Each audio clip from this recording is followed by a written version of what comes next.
Today, we're diving into one of the most disturbing chapters in modern criminal history. We're talking about Fred and Rose West, a couple whose names have become just, shorthand for pure evil. What's so profoundly chilling about their story isn't just the sheer brutality of their crimes, but where they happened. This wasn't some complex, far-flung operation.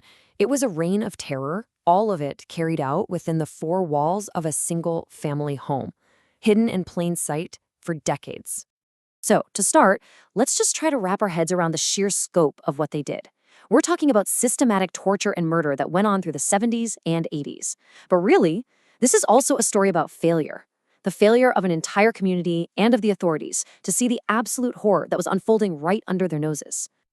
And that, of course, begs the question: how does this kind of depravity even start?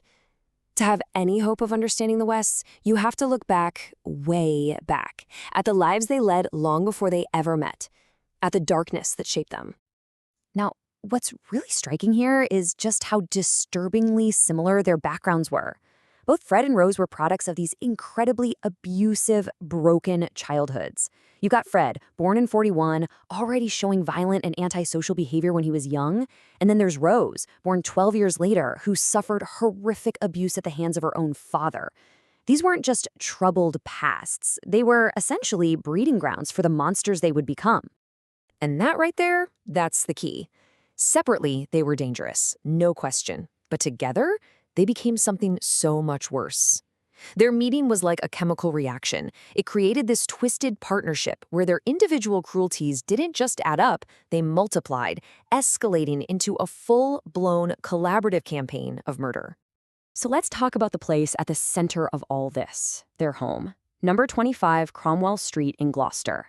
I mean, from the outside, it looked like any other house on the block.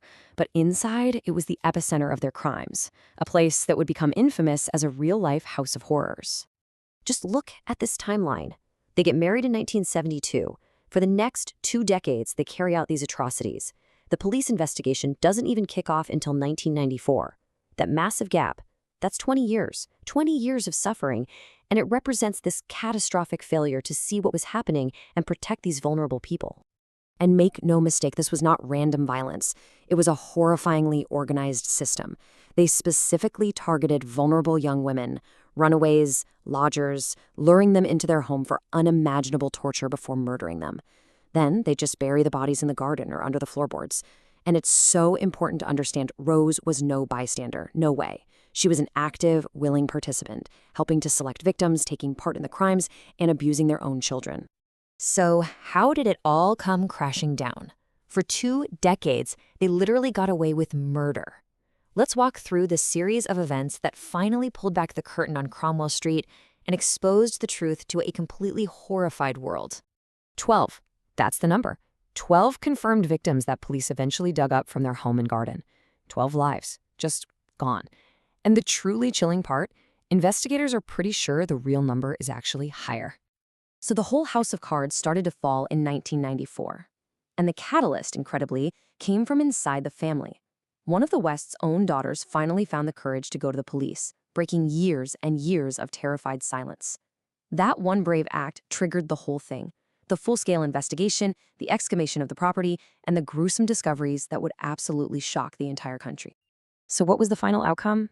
Well, Fred West, arrested in '94, never actually faced a jury.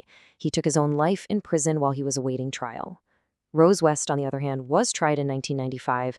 She was convicted of 10 murders and sentenced to life in prison, where she still is today. But the arrests and the convictions, that wasn't the end of the story. Not by a long shot. The West case left this deep, lasting scar on the nation, forcing everyone to confront some really uncomfortable truths about how this could ever have happened in the first place. This right here, this concept, gets to the heart of how they got away with it for so long. It's this idea of societal blind spots. It's about a collective failure to look behind the closed doors of what seems like a normal family home. Neighbors saw chaos, yeah, but they just assumed it was a private family matter. Authorities missed clues. This case just brutally exposed our dangerous assumptions about what can happen in an ordinary-looking house.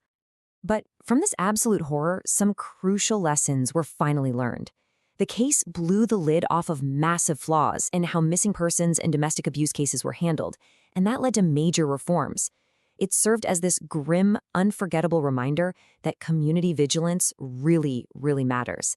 And even today, it's still a vital, if chilling, case study for anyone trying to understand the depths of human cruelty.